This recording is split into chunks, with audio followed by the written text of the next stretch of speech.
आज हम लोग जो हैं नाटक विधा और उसके विकास के बारे में बात कर रहे हैं और कोणार्क नाटक का जो है अध्ययन करेंगे बाद में, जो हमारे सिलेबस में लगाया हुआ है। प्रतिनिधि एकांकी के साथ साथ आपके द्वितीय प्रश्न पत्र में प्रतिनिधि एकांकी पुस्तक तो है ही है, जो कि हेतु भारद्वाज के द्वारा संपादित है और इसमें लगभग आपके कोर्स में जो हैं 7 एकांकियाँ शामिल की गई हैं। उसके पश्चात एक नाटक और लगाया गया है जो कि कोणार्क है और इसके लेखक हैं जगदीश चंद्र माथुर। ये एकांकियाँ कुछ एक क्वेश्चन आपकी एकांकी का होगा और एक क्वेश्चन नाटक का होगा, दूसरा दोनों से ही व्याख्याएं आपके आएंगी अलग अलग। 4 व्याख्याएं होती हैं तो 2 नाटक से आएंगी और 2 एकांकियों से आएंगी। इस तरह से 4 और 2 6 और एक एकांकी का विकास और एक नाटक का विकास, इस तरह से आपको टोटल 5 क्वेश्चन इनमें से अटेंड करने होंगे। ये आपकी स्वेच्छा होगी। तो मैं बात कर रही थी आपके नाटक के विकास के संदर्भ में। हमारे यहाँ नाटक की जो काव्य परंपरा है, स्वरलेखन लेखन की जो परंपरा है, वो बहुत पुरानी है। हम लगभग नाटक का विकास भारतेंदु युग से मान सकते हैं, यानी कि आधुनिक काल से शुरुआत इसकी मान सकते हैं। भारतेंदु काल के सभी नाटकों की प्राय 2 विशेषताएं प्रमुख रूप से हैं। आप देखोगे कि एक तो जनजीवन से उनकी निकटता, अर्थात ग्रामीण जनजीवन या परिवेश ही आपको देखने को मिलेगा। दूसरा, देशोद्धार के प्रति उनकी चेतना और उनकी रंगमंचिता। सभी नाटकों में कथावस्तु तत्कालीन समाज से ली गई है और इनका इतिहास अथवा पुराण से भी ले लिया गया है, जो कि तत्कालीन जीवन पर प्रभाव डालता है। नाटक का शुरुआती दौर आप मान सकती हैं कि राष्ट्रीय जागरण के प्रातःकाल के समान भारतीय जनता की मानसिक दशा ऐसी न थी कि वह अपने उद्धार की किसी गंभीर बात को समझ सके, अर्थात हम अपने बारे में सोच सके, अपने भारतीय परिवेश के बारे में बहुत गहराई से सोचें। आपको हल्के फुल्के व्यंग्यों के माध्यम से हमारे देश की दुर्दशा की सच्ची तस्वीर दिखा करके और नाटककार एक चेतनशील मन को जो है झकझोरने का काम करते हैं और जीवन की दुर्दशा में कुछ सुधार लाने की चेतना दे सकें। यही इन नाटकों का क्या था, मुख्य उद्देश्य हुआ करता था भारतेंदु युग के नाटकों का।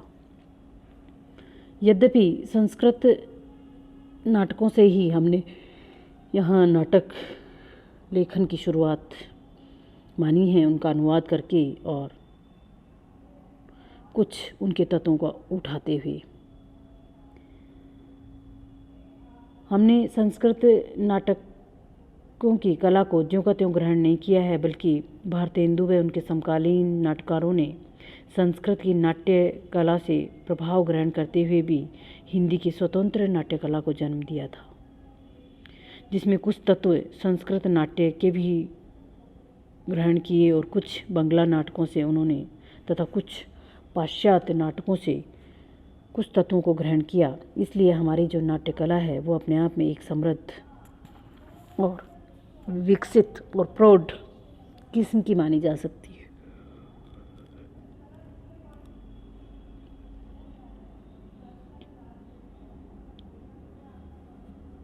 भारतेंदु काल में जो नाटक लिखे गए वे उन नाटकों का क्या था, आरंभिक काल था और लेखक वर्ग कला का उसका प्रयोग करके उसके निर्माण में संलग्न थे।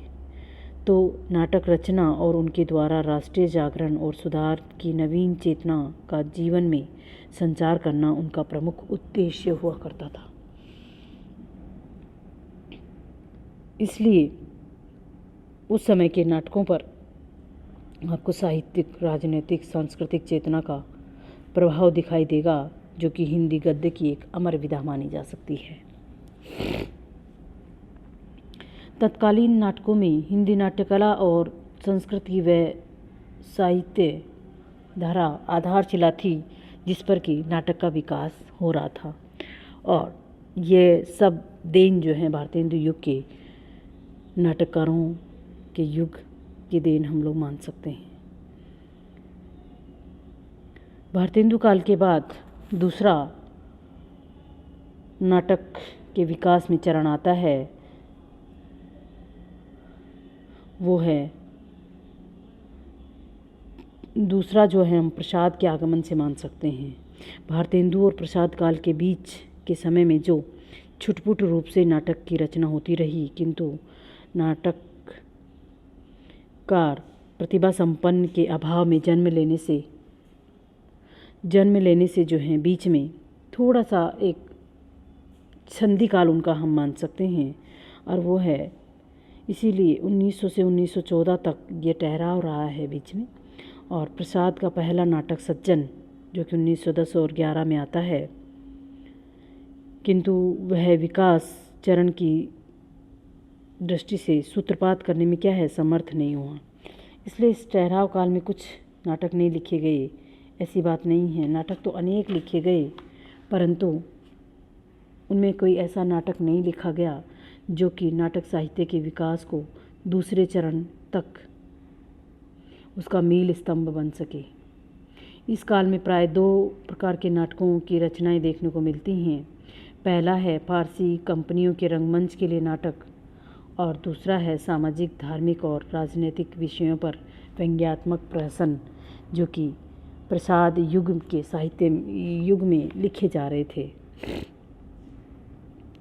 भारतेंदु और उनकी पीढ़ी के नाटककारों के समय, बल्कि उनके पहले से ही फारसी थिएटर कंपनियों का आरंभ हो गया था। यहाँ पर इन कंपनियों का उद्देश्य व्यावसायिक था। जनता का सस्ता मनोरंजन कर पैसा कमाना ही इनका मूल लक्ष्य था। भारतेंदु ने इन कंपनियों के व्यावसायिक उद्देश्य के विरुद्ध संघर्ष कर नाटकों को सस्ते मनोरंजन के स्थान पर उठाकर सामाजिक चेतना का सबल अस्त्र बनाया था। इसीलिए उपयुक्त रंगमंच के निर्माण की नींव भी डाली थी। भारतेंदु तथा उनके पीढ़ी के कलाकारों के फारसी थिएट्रिकल कंपनियों के सस्ते मनोरंजन व कला विहीन रंगमंच के विरुद्ध संघर्ष ने भले ही इन कंपनियों को समाज से उखाड़ने पाया हो, किंतु उन पर प्रभाव तो अवश्य डाला ही, इसमें संदेह नहीं है। भारतेंदु और उनकी पीढ़ी के कलाकारों के सतत प्रयास से जनता की सांस्कृतिक रुचि में परिष्कार हो चला था, अर्थात जनता जो है उन विषयों को समझते चली थी, और फलतः नाटककारों का एक दल ऐसा बन गया था जो कि फारसी थिएट्रिकल कंपनियों के लिए लिखने लगा, जिसमें आपके नारायण प्रसाद बेतवा, आगा श्री कश्मीरी, जौहर, तुलसीदास, शैदा आदि ऐसे नाटककार थे। इन नाटककारों से फारसी रंगमंच का कला स्तर कुछ जरूर ऊंचा उठा, किंतु ये साहित्य की कोई उल्लेखनीय रचनाएं नहीं दे पाए, अर्थात कोई जीवित संघर्ष नहीं कर पाए, है ना। तो प्रसाद के बाद हिंदी नाटक साहित्य रूप से धीरे धीरे अधिक जन्मुख होता गया, और जहाँ कहीं शिक्षित वर्ग के द्वारा ये नाटक सीमित न रह करके वहाँ नाटककारों ने जनता व उनके जीवन से अधिक निकटता स्थापित की। जनता की व्यक्तिगत व सामाजिक समस्याएं नाटकों में चित्रित हुई, और नाटककारों ने अपने अपने नाटकों में रंगमंच के लिए अधिक उसको उपयुक्त बनाने का अथक प्रयास किया। इधर ऐतिहासिक और पौराणिक नाटक लिखने की प्रवृत्ति भी कम हो गई, और सामाजिक नाटक लिखने पर विशेष रूप से ध्यान दिया जाने लगा, जो कि प्रसाद युग में नाटक की एक विशेषता प्रमुख रूप से उभर कर हमारे सामने आई है। इसलिए सन 1947 के बाद जीवन में एक नया मोड़ आया। हम 15 अगस्त 1947 को हमारा देश आज़ाद हुआ। फलतः साहित्य जगत में भी वह वर्ष एक नूतन मील बनकर हमारे सामने आया। जीवन में हमें अपने को आज़ाद नहीं समझते। आज़ादी केवल विधानसभा और केंद्र व राज्य सरकारों तक ही सीमित थी। अपने जीवन में महज हम 1947 से पूर्व और उसके बाद के इन 11 वर्षों में कोई विशेष अंतर नहीं पाते हैं, जो कि साहित्य में भी हमें कुछ विशेष या नाटकों के विकास में भी हमें कुछ विशेष दिखाई नहीं पड़ता है। इसलिए आज़ादी के बाद भौतिक व मानसिक तथा सांस्कृतिक विकास का जो दायित्व आज देश की जनता व उसके कर्णधारों के कंधों पर आया, उससे उत्पन्न जीवन के नए दृष्टिकोण, उस दायित्व की पूर्ति में सफलता, जनजीवन की नवीन समस्याएं, व्यक्तिगत व सामाजिक संघर्षों तथा जीवन की असंगतियों और वैषम्यों में, इन सब से संघर्षों व संघर्ष के द्वारा देश निर्माण की स्वस्थ दिशा, जनता की आशाओं निराशाओं, उसके देश के निर्माण में प्रसूत नवीन दृष्टिकोण और उससे संघर्ष का प्राय आज नाटकों में क्या है, अभाव है। ये जो बीच का जो समय है, ये इसमें बीच में बिल्कुल खालीपन सा आपको देखने को मिलेगा। कलाकार अपने दायित्व को पूर्ण रूप से नहीं निभा रहा है। लगता है अवसरवादी नेताओं की भांति जो देश के आज़ादी पर किए गए तथाकथित त्यागों के प्रति दान प्राप्त करने के लिए अपनी और अपने परिवार की व्यक्तिगत स्वार्थ साधना में लिप्त हैं।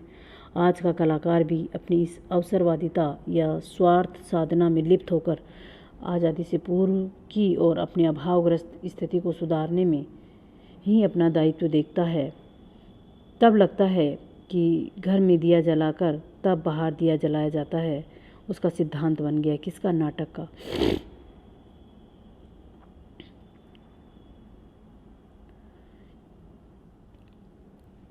आज फिर नाटकारों का ध्यान ऐतिहासिक नाटकों के सर्जन की ओर होता जा रहा है। वे धीरे धीरे कोरे ऐतिहासिक नाटक लिखने की ओर, उसमें प्रसाद और उसकी पीढ़ी तथा आज़ादी के पूर्व ऐतिहासिक नाटकों की सी वर्तमान जीवन संघर्ष की शहर चेतना सचेतन दृष्टि का अभाव खटकता है। जो सामाजिक नाटक लिखे जा रहे हैं, उनमें भी अधिकांश व्यक्तिगत कुंठाओं समस्याओं का मनोवैज्ञानिक चित्रण भर होता है। इसलिए मूल रूप से आज जो है प्रमुख नाटककार आपके आते हैं उपेंद्रनाथ अश्क, उदय शंकर भट्ट, विष्णु प्रभाकर, देवराज दिनेश, सत्येंद्र मोहन राकेश आदि।